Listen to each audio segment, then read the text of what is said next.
अस्सलाम वालेकुम एवरीवन। इस वीडियो में हमने देखना है कि लोड बैलेंसर क्या होता है। लोड बैलेंसर का जो मेन टारगेट होता है ये होता है कि आपके जैसे कोई वेबसाइट है उसके ऊपर मल्टीपल यूजर्स आते हैं। अब लोड बैलेंसर ये करता है कि इसने जितनी भी ट्रैफिक आनी होती है उसको मल्टीपल सर्वर्स के ऊपर डिवाइड कर देता है। अब उस डिवाइड करने की कैटेगरीज होती हैं, लेकिन हम फिलहाल इस वीडियो में देखेंगे सिंपल कौन सी है। इसे होगा ये कि क्योंकि आपके ट्रैफिक अगर मल्टीपल सर्वर्स में डिवाइड हो जाती है तो इससे लेटेंसी यानी कि अगर डिस्टेंस पे है तो वो अगर आपके यूजर साथ है किसी सर्वर के वहां पे आप उसको भेज के ताकि आपकी जो वेबसाइट है वो फास्ट एक्सेस हो सके वो भी कर सकते हैं। या इसके अलावा जितने भी सर्वर्स में आपका लोड डिवाइड होगा तो आपकी वेबसाइट जो है वो वर्क करेगी, डाउन नहीं होगी। तो अब इसका कॉन्सेप्ट क्या है पहले वो देख लेते हैं। आपके सामने यहाँ पे एक डोमेन है और ये डोमेन जो है इस आईपी एड्रेस के ऊपर रीडायरेक्ट करती है। मैंने फिलहाल लैन का वैसे स्केच किया है यहाँ पे क्योंकि मैं आपको लैन पे बताऊंगा। बाकी है कि जो अगर आप वीपीएस वगैरह डिफरेंट यूज करें या ग्लोबली एक्सेस करें तो उसके ऊपर आप ग्लोबल आईपी एड्रेसेस यूज करेंगे यानी कि पब्लिक आईपी एड्रेसेस। तो अब मिसाल के तौर पर ये डोमेन इस आईपी एड्रेस के ऊपर रीडायरेक्ट करती है और ये आईपी एड्रेस जो है ये इंजन एक्स के सर्वर के ऊपर इसके ऊपर रीडायरेक्ट करती है। और ये लिनक्स सर्वर है सारे, बेशक विंडोज भी हो सकते हैं, इसमें इशू कोई नहीं है। लेकिन जो अंडरलाइंग फंक्शनैलिटी है वो मैं आपको बता रहा हूँ, वो सारा आईपी एड्रेस के ऊपर हमने काम करना और इंजन एक्स के ऊपर होगा। अब होगा ये कि जब भी कोई यूजर आपका इस डोमेन के ऊपर आएगा, ये सारे आपके सामने ये यूजर हैं, ठीक है। अब इनमें से जो भी यूजर आपके इंजन एक्स के ऊपर यानी कि आपके आईपी एड्रेस के थ्रू या डोमेन के थ्रू आएगा तो इंजन एक्स उसकी रिक्वेस्ट जो है वो आगे सर्वर को सेंड करेगा। यानी कि जिस सर्वर के ऊपर अब ये 3 सर्वर हैं, तीनों के ऊपर वेबसाइट चल रही है और सेम वेबसाइट चल रही है, ठीक है, ताकि सेम ही कंटेंट सर्व होकर डिफरेंट भी हो सकती हैं लेकिन ज्यादा अच्छा है क्योंकि सेम वेबसाइट एक ही दिखानी है तो आप सेम वेबसाइट ही सर्व करेंगे। अब इंजन एक्स क्या करेगा कि मिसाल के तौर पे अब एक यूजर है, इसने इसको यहाँ पे इस सर्वर के ऊपर रिडायरेक्ट कर देना और वेबसाइट उसको शो हो जाएगी। अब जब दूसरा आएगा तो दूसरा आने के बाद ये इंजन एक्स दूसरे सर्वर पे भेज देगा। अब जो तीसरा वाला आएगा तीसरे वाले के उसको तीसरे वाले को तीसरे वाले थर्ड सर्वर के ऊपर रीडायरेक्ट कर देगा। अब इसे हुआ क्या कि हमारी ट्रैफिक डिवाइड हो गया और हमारे हमारे सर्वर्स जो है वो इक्वली अब इनके ऊपर लोड पड़ रहा है। मिसाल के तौर पे ये सिर्फ 3 यूजर कर सकता था, अगर हमारा सिर्फ एक सर्वर होता तो तीनों एक पे आ जाते और ये पूरा लोड इसके ऊपर बढ़ जाता और आपकी वेबसाइट हो सकता है क्रैश हो जाती या बंद हो जाती, जो भी हो सकता था इसके साथ। अब जब चौथा यूजर आएगा तो चौथे यूजर को ये किसी और वेबसाइट किसी और सर्वर पे नहीं लेके जाएगा, ये इसको फर्स्ट नंबर वाले पे लेके चला जाएगा। इससे होगा ये कि आपकी ट्रैफिक तमाम सर्वर्स के दरमियान डिवाइड हो जाएगी। अब मैंने इनको यूज किस तरीके से करना है, जो एनजन एक्स का इसके ऊपर हमारी वेबसाइट नहीं होगी, इस सर्वर के ऊपर सिर्फ एनजन एक्स इंस्टॉल हुआ होगा और ये एनजन एक्स सिर्फ हमने एज ए रिवर्स प्रॉक्सी के तौर पे यूज करना ताकि हमारी जो ट्रैफिक है उसको ये इधर उधर बाकी सर्वर्स के ऊपर भेज सकते। तो अब इसका चल के प्रैक्टिकल एग्जांपल देखते हैं कि ये काम किस तरीके से करेगा। ये मेरी वेबसाइट है, ठीक है, जैसे मैंने आपको बताया था कि यहाँ पे आप आईपी देख सकते हैं। ये सामने आपके आईपी आ रही है 71, 72, 73, ठीक है, इनके ऊपर ये चल रहा है। अब यहाँ पर भी मैंने यही सेम किया कि जो हमारी एक वेबसाइट है वो चाह रही है 71 पे, यहाँ पे मैंने दिखा भी दिया 71 ताकि आपको अंदाजा हो कि ये सेम पहले वाले पे यहाँ पे 71 है, फिर 72 है, फिर 73, यानी कि 3 डिफरेंट सर्वर्स जो है यहाँ पे रन हो रहे हैं। और यहाँ पे आप इसकी आईपी भी दे सकते हैं, ये भी 73 है, ये 72 और ये 71 है। अब जो मैंने मेन सर्वर चलाना है यहाँ पे आप डायग्राम में भी देख सकते हैं वो चल रहा है 70 के ऊपर और यहाँ पे 70 के लिए मैंने अपने लिनक्स सिस्टम के अंदर लॉग इन करना है एसएसएच के थ्रू और वहाँ से एनजिन एक्स को पहले इंस्टॉल करना है और फिर इसको हम डिवाइड करेंगे। तो अब यहाँ पे एसएसएच को ओपन कर लेते और यहाँ पे हम इसके अंदर लॉगिन कर लेते। तो एसएसएच root@192.168.100.170 और यहाँ पे मैं इसको पासवर्ड दे दूंगा और हम ये इसमें एंटर हो चुके हैं। आपने का सिस्टम वगैरह अपडेट आपने कर लेना, sudo apt अपडेट और sudo apt क्रिएट के थ्रू आप इसको अपडेट कर लेंगे। अब हमने ये करना है कि nginx इंस्टॉल करना, तो आप यहाँ पे सिंपल कर लें apt इंस्टॉल nginx nginx, इसको यस कर देंगे यहाँ पे और ये इंस्टॉल हो जाएगा। और ये इंस्टॉल हो जाने के बाद हम इसको इस आईपी के थ्रू जो हमने यहाँ पे दी है 170, इसके थ्रू इसको एक्सेस भी कर सकेंगे। मैं इसको पहले से कॉपी कर लेता हूँ जब तक ये यहाँ पे इंस्टॉल हो रहा है। ठीक है जी, इंस्टॉल हो गया। अब इस आईपी को मैं यहाँ पे ओपन कर लेता हूँ। मेरे ख्याल में नहीं होगी क्योंकि ये खराब हुई है मेरी यहाँ पे, ठीक है। इसकी बजाय मैं यहाँ पे ना इनकोग्निटो मोड में ओपन कर लेता हूँ इसको, ठीक है। एनजिन एक्स का सर्वर जो है वो रन हो गया। वो यहाँ पे इसलिए ओपन नहीं हो रही क्योंकि मैं पहले इसको HTTPS पे चला रहा था। अब ये ब्राउजर उसके ऊपर लॉक हो गया, इस वजह से ये नहीं चल रही।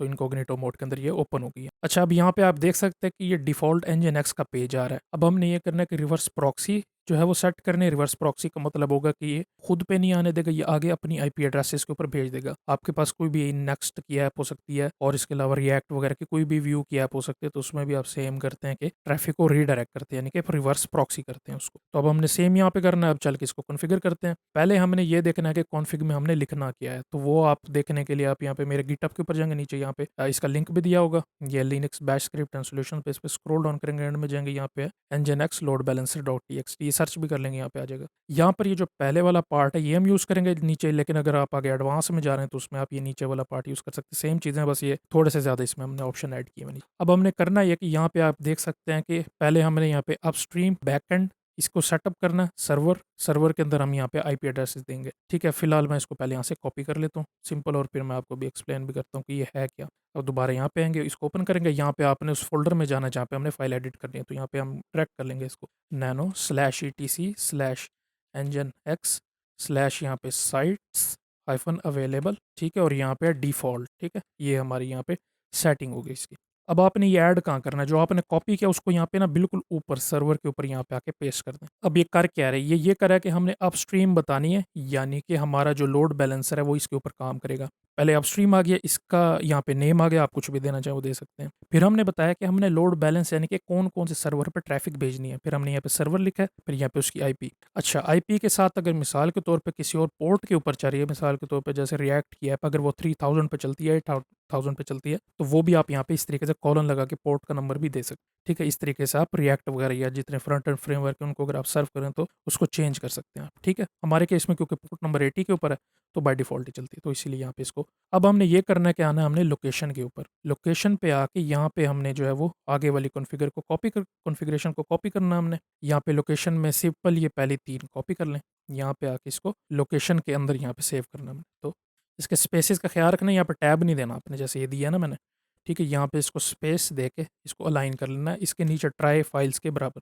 अच्छा, अब ये क्या कह रहा है, प्रॉक्सी पास एचटीटीपी बैकएंड। अच्छा, इसने ये करना है कि रिवर्स प्रॉक्सी करनी है, क्योंकि रीडायरेक्ट जो करते हैं उसको कहते हैं प्रॉक्सी करना। और यहाँ पे दिया हुआ है एचटीटीपी ट्रैफिक, एचटीटीपीएस हम नहीं करें, वो मैं आपको बाद में बताऊंगा। और यहाँ पे लिखा हुआ है बैकएंड। अब बैकएंड क्या है, बैकएंड नाम है ये वाला, ये जो हमने ऊपर सेट की है बैक स्ट्रीम में यहाँ पे दिया हुआ है बैकएंड, यानी कि हम प्रॉक्सी कर रहे हैं इन सर्वर्स के ऊपर। ठीक है, इन आईपी एड्रेसेस के ऊपर, तो हमने यहाँ पे डायरेक्ट दे दिया। अगर आप सिंपल एक यूज़ कर रहे हैं, एक सर्वर यूज़ करें इसके अलावा, तो वो आप डायरेक्ट यहाँ पे उसकी आईपी एड्रेस दे सकते हैं।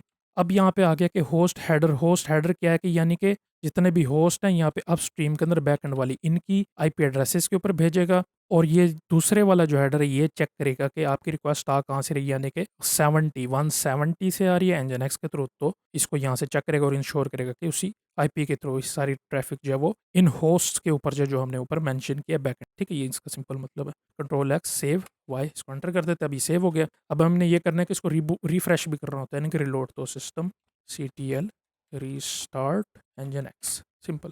ये रीस्टार्ट हो गया। अगर कोई एरर होगा सिंटैक्स वगैरह का तो यहाँ पे आ जाएगा, आप यहाँ पे engine x स्पेस -t के थ्रू ये चेक भी कर सकते हैं। ये बताएगा कि अगर कोई सिंटैक्स की मिस्टेक है तो यहाँ पे कह रहा है कि सिंटैक्स ओके और ये सक्सेसफुल हो गया। अब यहाँ पे अगर मैं वेबसाइट अपनी ओपन कर दूँ दोबारा, इसको मैं जैसे ही रिफ्रेश करूँगा तो ये मुझे रीडायरेक्ट कर देगा।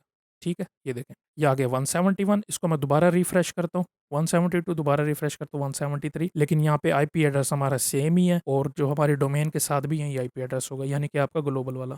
ये तो फिलहाल मैं लैन पे कर रहा हूँ तो इसलिए यहाँ पे सेम रहा है। देखें, इसको मैं रिफ्रेश करता रहूँगा, देखें ये बार बार लोड बैलेंस करता रहेगा, यानी कि मुझे डिफरेंट सर्वर्स के ऊपर ये भेजता रहेगा।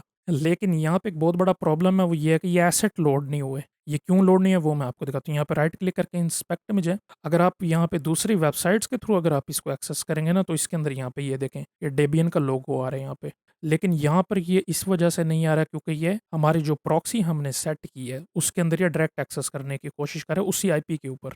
वो दिखाता हूँ मैं आपको। नेटवर्क में जाएंगे ना, या नेटवर्क में आके यहाँ पे इमेज पे क्लिक करें, यहाँ पे इसको दोबारा रिफ्रेश करें तो ये देखें ये कह रहा है कि ये इमेज नहीं मिली 404। क्यों? क्योंकि ये देखें ये 170 के ऊपर है, 170 के ऊपर हमारी वेबसाइट नहीं है, उसके ऊपर सिर्फ एंजन एक्सचर है। और ये कह रहा है कि यहाँ पे इसने आइकन को एक्सेस करने की कोशिश किया तो इसको नहीं मिला। लेकिन अगर आप इस वेबसाइट पर जाएं, यहाँ पे जाके इंस्पेक्ट करें इसको और यहाँ पे नेटवर्क में जाए, इमेज में जाए, इसको दोबारा रिफ्रेश करें तो ये देखें ये मिल चुका है, 200 की रिक्वेस्ट है। और यहाँ पे ये देख सकते हैं कि 172 आईपी एड्रेस पे है, तो यहाँ पे 172 के ऊपर ये इसको मिल गई है। अब इसको ठीक करने का क्या तरीका है, इसके ऊपर मुझे जो है ना काफ़ी सारे टाइम लग गया था इसको ठीक करने में। तो इसका सिंपल तरीका ये है कि आप दोबारा इसी फाइल में जाएंगे, यहाँ पे इसको नैनो करके डिफ़ॉल्ट वाली फाइल में इसमें नीचे जाके ना आपने ये करना है कि यहाँ पे लोकेशन के अंदर ये जो लिखा है ना ट्राई फाइल्स, ये आपने जो है कमेंट कर देना। इसका ये मतलब है कि ट्राई फाइल्स यानी कि जो जितनी भी वेबसाइट की फाइल्स हैं वो इसने आपकी मेन आईपी एड्रेस से लेनी, यानी कि जो एनजिन की आईपी है उससे, ये उसको प्रॉक्सी नहीं करता। तो इसको करने के लिए ये है कि इसको रिमूव कर सकते हैं। रिमूव करने से ज़्यादा बेहतर है इसको कमेंट कर दें, इसके स्टार्ट में हैश ऐड कर देंगे, ये कमेंट हो जाएगा। ठीक है, अब दोबारा इसको यहाँ पर रीस्टार्ट भी कर दें एक दफ़ा,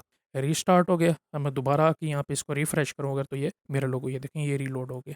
ठीक है, ये ऊपर कन्फर्म कर लेते हैं 170 है, ये 171 आ गए, दोबारा रिफ्रेश 173, 171, 172, 173, ठीक है, बार बार रिफ्रेश कर देंगे, यहीं रहेगा और हमारा जो लोग है वो भी आगे इसको कंट्रोल F5 करके इसको कैशे भी क्लियर करके चेक कर सकते हैं, तो ये सेम रहा। तो ये बिल्कुल बेसिक तरीका था। आगे जो है वो है वेटेज वाला तरीका। वेटेज वाला तरीका क्या है कि अगर ये हमारा एक सर्वर 10 की ट्रैफिक को कंट्रोल कर सकता है, ये 10 की और ये 5 की, तो जब तक हमारी 10 की ट्रैफिक पूरी नहीं होगी 1 पे, तो ये 2 पे नहीं जाएगा। इसको कहेंगे वेट ट्रैफिक। ये सिंपल, इसके लिए आपने एक चीज़ यूज़ करनी होती है, तो वो मैं फिर आपको बाद में किसी वीडियो के अंदर बताऊंगा। ठीक है जी, तो इस तरीके से आप लोड बैलेंसर को सेटअप करते हैं।